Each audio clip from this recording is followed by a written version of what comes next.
Bienvenue sur la chaîne de William Davrecq. Il existe de nombreux témoignages de personnes qui ont fait appel à la Vierge Marie dans un moment tragique ou un accident et qui ont vécu des choses incroyables. Ce type de récit est bien plus fréquent que l'on ne le pense et nombreux sont ceux qui, l'invoquant de tout leur cœur et avec foi, ont eu des réponses. C'est ce que je vous propose de découvrir au travers d'un récit très connu en Bretagne et qui parle d'un marin nommé Yves Trémintin. Même si certaines traditions sont tombées dans l'oubli, nombreux sont les marins qui en Bretagne considèrent Marie comme la protectrice des gens de mer, celle à qui l'on confie sa vie avant de prendre le large, celle que l'on invoque lors des tempêtes et à qui l'on rend hommage lors des pardons et des processions. Durant cette vidéo, le texte sera illustré par des images en provenance de l'île de Bas. Alors pour info, cela s'écrit B-A-T-Z, mais on ne prononce pas les dernières lettres. Pourquoi l'île de Bas, vous demandez-vous? Eh bien parce que c'est là qu'a vécu Yves Trémintin. Je vous reparlerai une autre fois de cette île parce qu'en ce lieu s'est aussi déroulé un épisode légendaire entre Saint-Paul-de-Léon et un terrible dragon. Mais ceci est une autre histoire. Et je vous donne rendez-vous en fin de vidéo pour vous parler de l'opération 3 millions de roses par Marie, organisée par l'association Hosanna à l'occasion du mois de mai, qui, vous le savez, est le mois de Marie.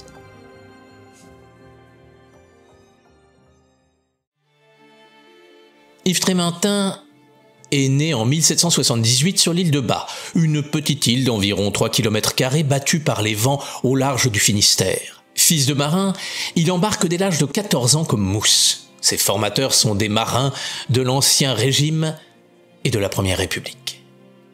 Il ne rechigne pas à la tâche et devient rapidement matelot.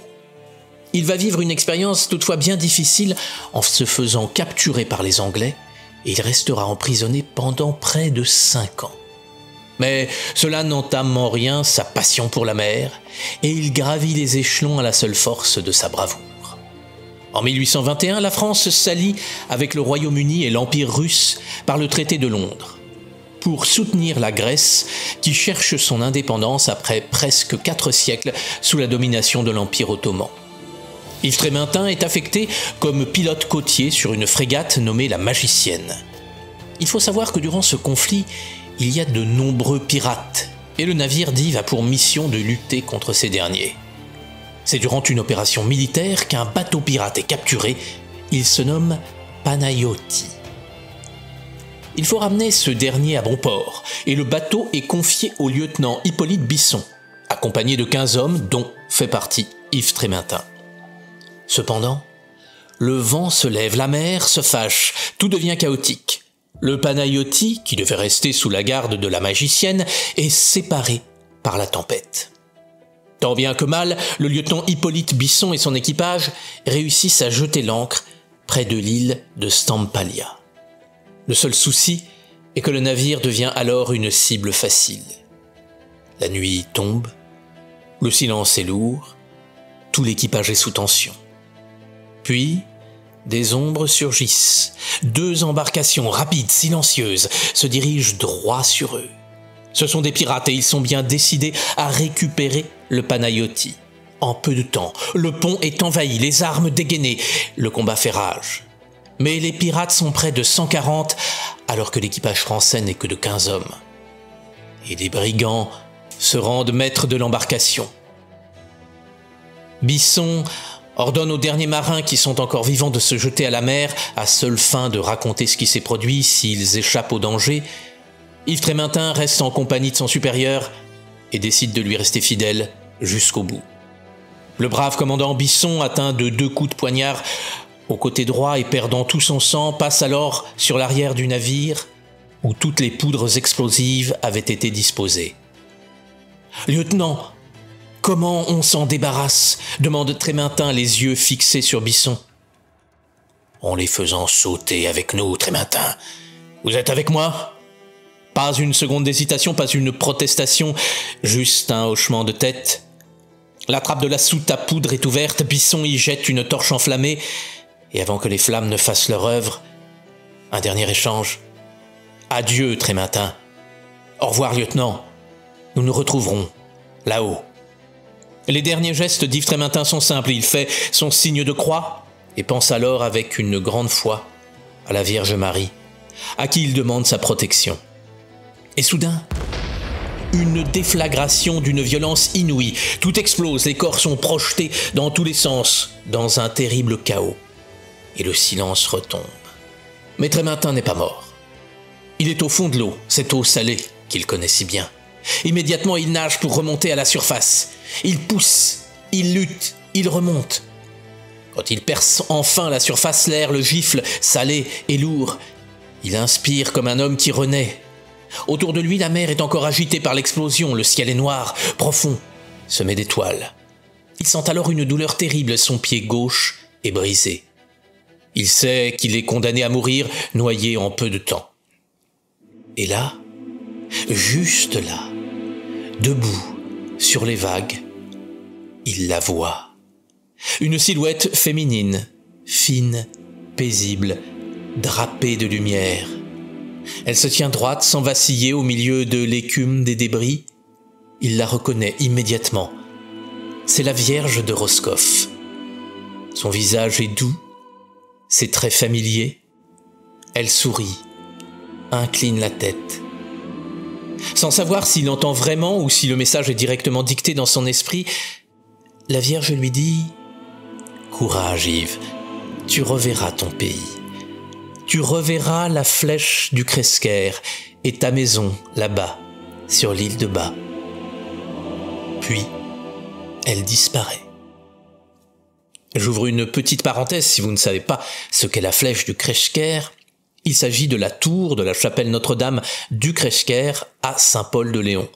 Ce clocher mesure 78 mètres de haut, ce qui en fait le plus haut monument gothique de Bretagne, et il est visible de très loin, et notamment depuis l'île de Bas et Roscoff.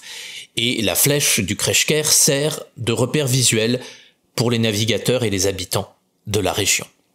Mais reprenons notre récit.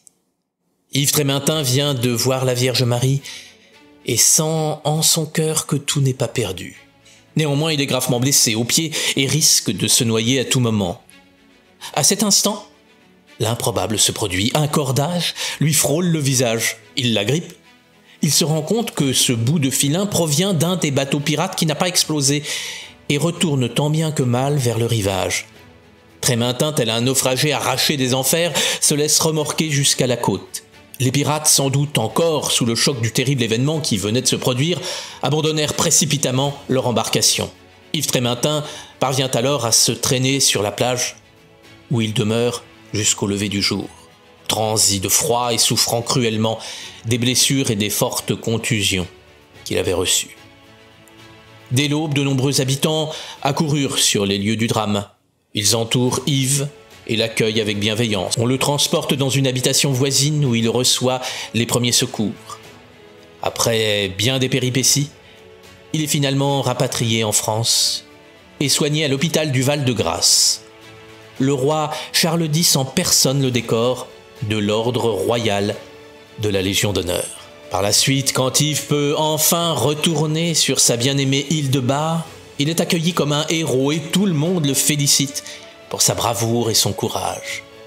Toutefois, sa blessure au pied gauche étant si importante, il restera boiteux et infirme tout le reste de sa vie. Mais face aux louanges des insulaires, Yves Trémintin reste très humble. Il dit à tous que c'est grâce à la Vierge Marie qu'il a été sauvé. Sans elle, répétait-il, les crabes de la Méditerranée auraient nettoyé mes eaux.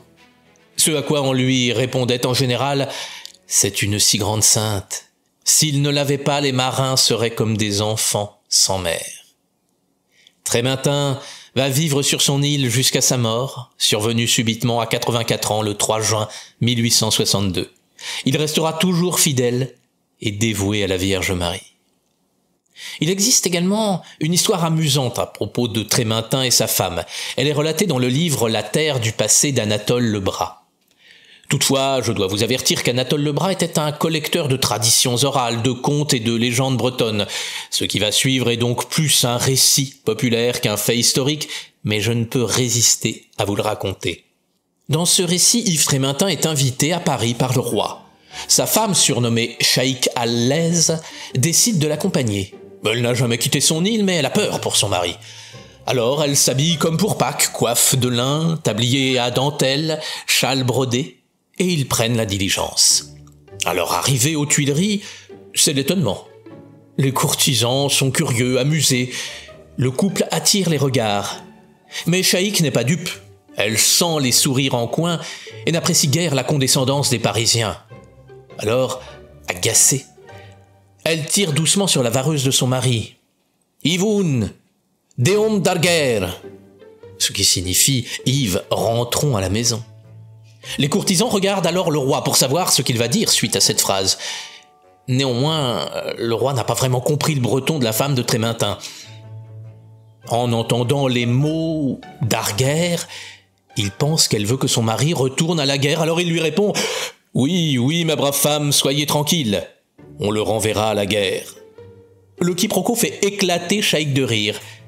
Et avec le temps, sur l'île de Bas, cette histoire est devenue un proverbe. Et quand quelqu'un s'aventure à parler de ce qu'il ne comprend pas, on dit encore aujourd'hui « Il comprend le breton comme le roi de France ».